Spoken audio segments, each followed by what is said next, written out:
hai dro-dro mandum menyono poh lung baik ni dekat lung pancuri.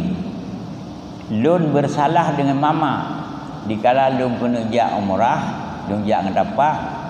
hana idin cetak lung jak cinyo ke hukuman Allah ke lun yang kejut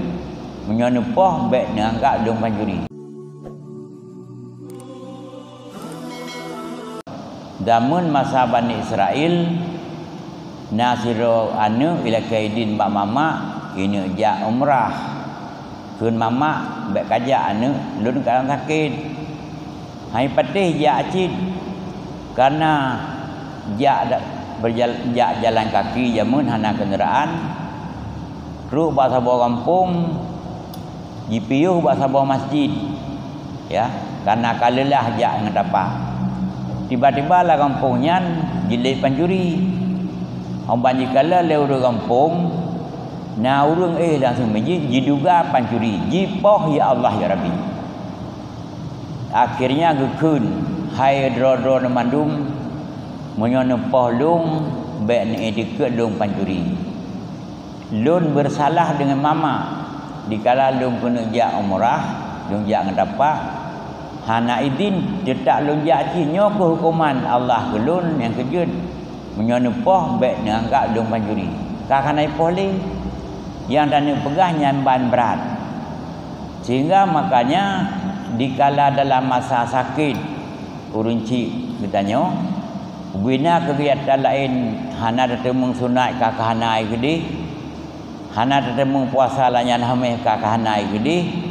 hana tetemu murah kahana gede kuruban hana tetemu nyan mandum kebaikan nilai kuruban nilai umrah nilai haji nilai sembahyang sunat mandum gejuk katanya yang hayalom dikala urun cik katanya akan kembali bak masanya teruk malaikat maut kan siap-siap menunggu perintah untuk ketarik roh sehingga bak masanya tatanazzalu alaihimul malaikatu turun malaikat dari langit sengaja diutuskan oleh Allah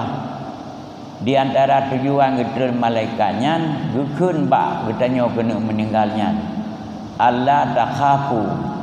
sekali-kali baik merasa khawatir wala tahzanu dan baik merasa gundah wa abshiru bil jannah allati kuntum tu'adun kamu sampaikan berita gembira ke urun drone dengan surga jatah drone surga allati kuntum tu'adun menan yang kagak janjikan oleh Allah. Jadi dengar berita-berita dari malaikat asyik tentang surga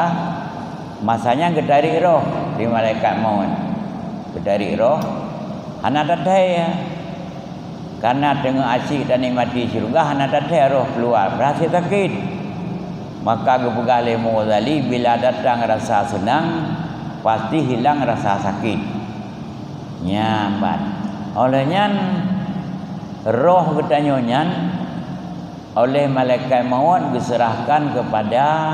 malaikat yang turun dari langit nupai kedi rohnya kedi ba'ilin tempat yang paling tinggi untuk watai katuk saat tak kembalikan dalam jasad untuk kerja laksanakan tugas muka dan akhir dapat solom tapi menyoroh huru maksud hana kepuai gede dalam gapan besar nah berita dalam kitab roh huru maksud dalam gapan besar begitu saat kuburkan roh ju malaikat geplah gapan besar roh dalam tubuh gajukan berbagai pertanyaan